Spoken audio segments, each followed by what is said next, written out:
So I just got done watching the TV show where Boog Kroll actually just won his first title. And I want to be one of the first to go on YouTube and congratulate him for his win. But I do want to talk about one of the things he said, which was, never count me out. You notice how you always see guys say stuff like that at the end of an event when they finally win, and they always talk about things like people talking down about them or talking bad about them. I'm going to talk about that here in a minute.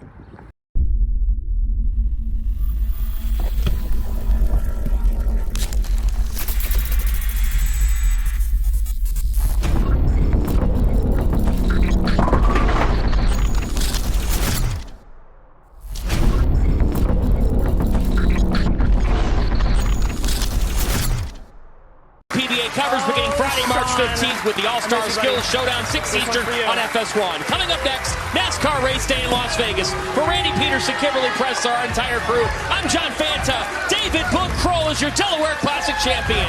You've been watching the PDA on FS1. So you saw at the end of the show where Boog was like, never count me out type of thing, and you always see guys saying things like that at the end of the show, and there's a reason for it. And the reason for it is because bowlers are our own worst enemies. Like, there's an awful lot of bowlers on tour, not on tour, who wish they were on tour, who maybe shouldn't be on tour, whatever you want to call it, I don't know. But there's a lot of bowlers out there who do not like to see other people have success. And I'll give you an example. When I started working for Turbo, there was a select group of individuals that was mad that I got the job at Turbo over another person who they thought was more qualified. Why would they have been more qualified? They didn't do anything more than me. So what does it matter? It didn't matter at that point. So anyway, so there was people always talking, running their mouth. And then when I started making more shows, back between 2014 and 2016, so a long time ago now, a lot of people ran their mouth. They did not like to see success. And I wonder, when it happens like that, like, is it because these people think that, oh my gosh, that person having success means that, their success is no longer going to be valid? Like, I don't get it. Like for me, watching guys win their first title, having success out there, that's more of a motivation, like, it's more of thinking like, what, like, exactly that mindset. Like, why not me? Like, these people are, they throw the ball great. They understand, they catch some breaks. It's just what it takes. So anybody can do it for the most part. So I just don't understand why you wouldn't take somebody winning and having success and just be like, okay, that's motivating. Like, now I want to go get my title or whatever it may be. I just don't. You see an awful lot of people just talk negatively when somebody has success. Like, I saw a lot of people talking about how they didn't like the way Tomas threw the ball on TV. Like, you're not bowling. Like, he's the one that made TV. Why are, like, sure, you want to make comments and be critical of his game, like, that's fine, I guess, but maybe keep it to yourself, like, because at that point, he's in a spot that you'll probably never be. So why are you going to be critical? Now if it's, I don't know, Tommy Jones, Belmo, somebody, which I don't think any of those guys actually would sit there and try to critique somebody's game on TV and say, oh, they don't belong there because he doesn't throw it great. I think that's really, really weird, and a lot of people complaining about the tour, a lot of people complaining about the shows. Like, my only issue, I won't even talk about my issue. I don't have issues, really. I mean, it's just minor things that really don't matter at the end of the day. But just my issue is with people rooting against, like, people. I just don't understand why you would root against people. Like, people rooting against EJ Tackett, blowing a dart in it. Like, why? Like, I get it. You got a local hometown guy, Tim Foy, and I was rooting for Tim too, but I'm also rooting for EJ. Like, I mean, I want to see these guys have success, Now, if I'm on a show with them, of course, I'm not rooting for them at the same time, but you're not going to see me get on social media and start running my mouth about how, oh, he didn't deserve it. Like, you've got people talking about how Booger didn't deserve his title because he went Brooklyn a few times. Like, who cares? Who cares? Like, that stuff's going to happen. You start bowling on patterns like that, it's going to happen. Good breaks come your way, bad breaks come your way.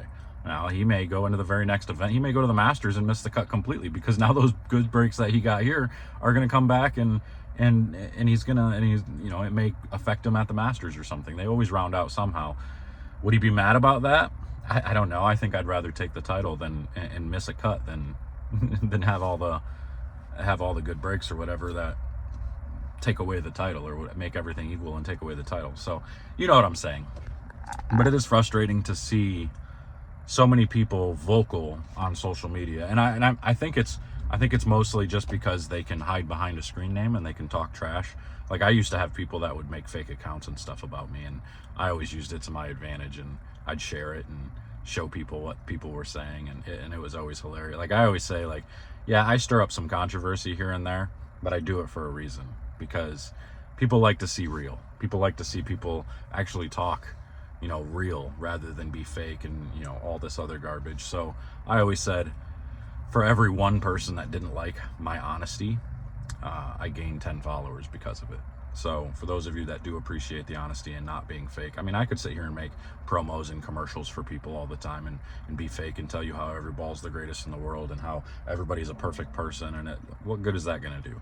Nobody learns from that. Nobody gets better from that. So nope, not everybody's perfect. I'm not perfect. I'm far from perfect. I've got a lot of areas in my life that I'm working diligently to improve on, not just bowling, but life in general. So I think everybody needs to do that. And it does get frustrating seeing people get on TV and win and feel like you have to, you know, prove the haters wrong. No, that's good motivation, don't get me wrong, and I feel the same way because I've got plenty of haters. But it's sad that we actually have haters. It's sad that your group of peers, that there's people out on tour that may not respect you or do not like you just because they saw you have some success, and maybe they don't believe you deserve the success. It's weird. It's super weird if you believe this. So if you're a guy out on tour and you're bowling these events and you watch somebody win or have some success and you're upset about it and you feel like it's undeserved or that you deserve it more, you got some inner work to do, bro. You probably should start thinking about what you can do to fix your own mentality rather than worrying about what everybody else is doing. That's just the way I see it. I don't know. I've had to deal with it my whole life. So if people actually truly are or have been talking poorly about Boog, I feel bad for those people. I don't feel bad for Boog because he used it as motivation. He did a great job. He was humble and he looked great on TV, and you know, I congratulate him for winning. I think that's awesome. I think it's wonderful to see guys have success out there. So for those of you that are downplaying it and acting like you didn't deserve it, piss off. Nobody really cares what you think. So that's all I got. I'm out of here. I got to clean my truck. I brought the vacuum out and everything. It's 60 degrees out. I'm going to get some stuff done. So I'm out of here. Hope you guys enjoyed the show. I did. Congrats again, Boog. We'll see you guys later.